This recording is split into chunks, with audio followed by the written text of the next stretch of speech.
ಪ್ರಕರಣದಲ್ಲಿನ ಸರ್ಕಾರದ ಉಗ್ರಾಣದಿಂದಲೇ ರೈತರ ಕಡಲೆ ಮತ್ತು ಹೆಸರು ಕಳ್ಳತನ ಪ್ರಕರಣದಲ್ಲಿ ಭಾಗಿಯಾಗಿರುವ ಪ್ರತಿಯೊಬ್ಬ ಅಧಿಕಾರಿಯೂ ವಜಾ ಆಗಬೇಕೆಂದು ಮಾಜಿ ಸಚಿವ ಶಂಕರ್ ಪಾಟೀಲ್ ಮುನೇನಕೊಪ್ಪ ಅವರು ಆಗ್ರಹಿಸಿದರು.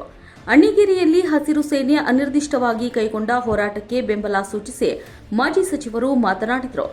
ಭಾರತೀಯ ಜನತಾ ಪಕ್ಷ ಸದಾಕಾಲವೂ ರೈತರ ಪರವಾಗಿರುತ್ತೆ. ರೈತನು ಶ್ರಮಪಟ್ಟು ದುಡಿದ ಬೆಳೆಯು ಸರ್ಕಾರದ ಗೋದಾಮಿನಿಂದಲೇ ಕಳ್ಳತನ ಮಾಡಿದರೆ ಹೇಗೆ? ಇಂತಹ ಅಧಿಕಾರಿಗಳಿಗೆ ಕಠಿಣ ಶಿಕ್ಷೆಯಾಗುವ ಜೊತೆಗೆ ಅವರನ್ನ ನೌಕರಿಯಿಂದ ವಜಾ ಮಾಡಬೇಕು. ಈ ವಿಷಯದಲ್ಲಿ ರಾಜಿಯಾಗುವ ಪ್ರಶ್ನೆಯೇ ಇಲ್ಲ ಅಂತ ಹೇಳಿದರು. ರೈತರಿಗೆ ಇನ್ಶೂರೆನ್ಸ್ ಕೊಡುವುದನ್ನ ಈ ವಿಷಯದಲ್ಲಿ ನಾವು ಒಪ್ಪುವುದಿಲ್ಲ. ರೈತನ ಪ್ರತಿ ಚೀಲವು ಅವನಿಗೆ ತಲುಪಬೇಕು. ರೈತರಿಗೆ ಅನ್ಯಾಯವಾದರೆ ಮುಂದಿನ ದಿನಗಳಲ್ಲಿ ತಮ್ಮದೇ ಆದ ರೀತಿಯಲ್ಲಿ ಹೋರಾಟ ಮಾಡಲಾಗುವುದು ಅಂತ ಎಚ್ಚರಿಸಿದರು. ಕೋಟ್ಯಾಂತರ ರೂಪಾಯಿ ಮೌಲ್ಯದ ಕಡಲೆ ಮತ್ತು ಹೆಸರು ಕಳ್ಳತನವಾದ ಉಗ್ರಾಣಕ್ಕೆ ಭೇಟಿ ನೀಡಿ ಮಾಹಿತಿ ಪಡೆದುಕೊಂಡರು.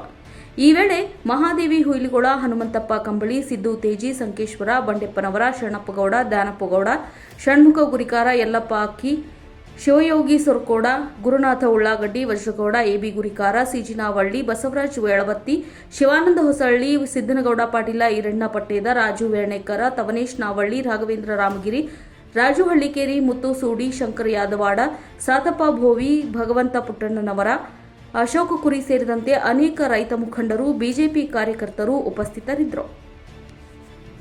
ಅದು ಮಾರ್ಕೆಟ್ಗೆ ಸಾಗಣೆ ಮಾಡಿ ಅದಕ್ಕೆ ಒಂದು 4 ದುಡ್ಡು ಪಡೆದೇನೆ ಅನ್ನುವಂತ ಒಂದು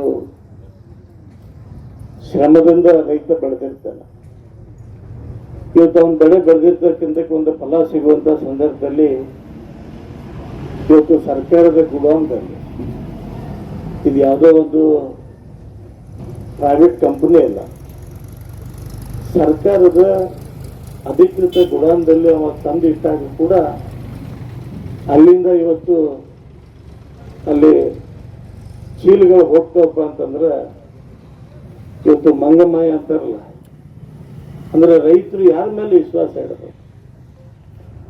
ಅಂದ್ರೆ ರಸ್ತೆದಾಗ ಇಟ್ಟನಪ್ಪ ಅವ ಕಳು ಮಾಡ್ಕೊಂಡು ಹೋಗ್ಯಾನಪ್ಪ ಅಂದ್ರೆ ಒಂದ್ ಭಾಗ, ಅದ ಯಾವ್ದೋ ಒಂದು ದಲಾಲಿ ಅಂಗಡಿ ಕೊಟ್ಟಿದ್ದಾನ, ಅವ ಒಂದು ವ್ಯಾಪಾರಸ್ಥ ಓಡೋಗ್ಯಾನ, ಅವ ಇಂದ ಮುಳುಗಿಸ್ಕೊಂಡು ಹೋಗ್ಯಾನಪ್ಪ ಅಂದ್ರೆ ಅದು ಒಂದು ಭಾಗ.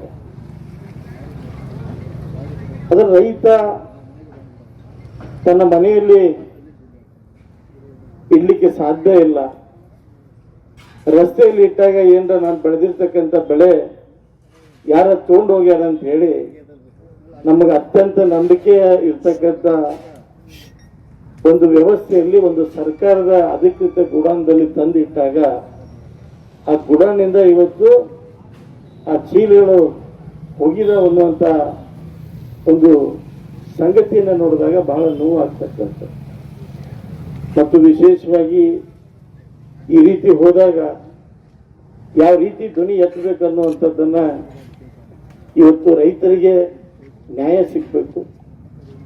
ರೈತರ ಜೊತೆ ಹೋರಾಟಗಾರರ ಜೊತೆ ನಾವೆಲ್ಲ ಇರಬೇಕಾಗುತ್ತೆ. ಅದಕ್ಕೆ ಅಖಿಲ ಕರ್ನಾಟಕ ಮಹಿಳಾ ರೈತ ಸಂಘ ಮತ್ತು ಹಸಿರು ಸೇನೆಯವರು ಕೂತ್ಕೊಂಡು ಈ ಒಂದು ಹೋರಾಟ, ರೈತರಿಗೆ ನ್ಯಾಯ ಸಿಗ್ಬೇಕನ್ನುವಂಥ ಹೋರಾಟಕ್ಕೆ ಪಕ್ಷಾತೀತವಾಗಿ ತಾವೇನು ಪಾಲ್ಗೊಂಡಿದ್ದೀರಿ, ಅದಕ್ಕೆ ಸಂಪೂರ್ಣವಾಗಿ ಭಾರತೀಯ ಜನತಾ ಪಾರ್ಟಿ ನಿಮಗೆ ಬೆಂಬಲವನ್ನು ನಾವು ಕೊಡ್ತೇವೆ ಅನ್ನುವಂಥ ಮಾತನ್ನು ಈ ಸಂದರ್ಭದಲ್ಲಿ ಹೇಳಕ್ಕೆ ಬಯಸ್ತೇವೆ. ಮತ್ತು ನಿಮಗೆ ಅಭಿನಂದನೆಯನ್ನು ಕೂಡ ಸಲ್ಲಿಸ್ತೇವೆ ನಾವು. ಯಾಕಂದ್ರೆ ಈ ರೀತಿ ಹೋರಾಟಗಳು ಆಗ್ಬೇಕು. ಯಾಕಂದ್ರೆ ನಾವು ಯಾವ್ದಾರ ಹೋರಾಟ ಮಾಡತ್ತೀವಪ್ಪ ಅಂದ್ರೆ ಅದಕ್ಕೊಂದು ಏನೋ ಒಂದು ಕಟ್ತಾರೆ, ನಮಗೆ ಬಿಜೆಪಿ ಅವರು ರಾಜಕಾರಣ ಮಾಡ್ತಾರೆ ಅಂತ. ನನಗೆ ಕುಂತ ತಕ್ಷಣ ಬರ್ಬೇಕನ್ನುವಂಥದ್ದನ್ನ ನಾವು ಯೋಚನೆ ಮಾಡಿದ್ವಿ.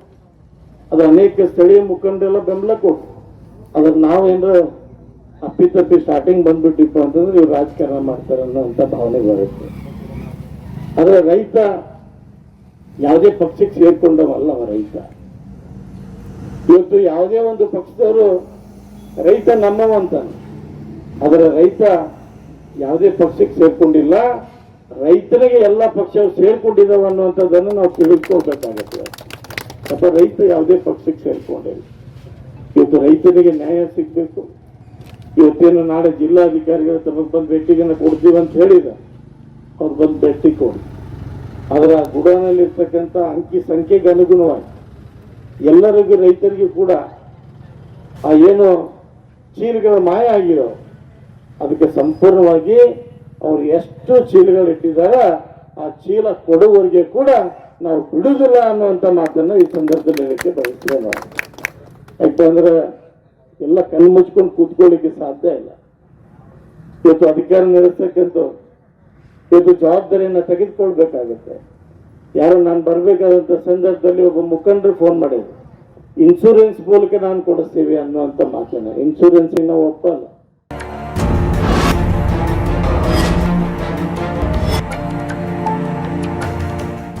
ನೀವು ನೋಡ್ತಿದ್ದೀರಾ, ಇದು ನ್ಯೂಸ್ 88 ಕನ್ನಡ, ಸುದ್ದಿಯ ಜೊತೆ ಸದಾ ನಿಮ್ಮೊಂದಿಗೆ.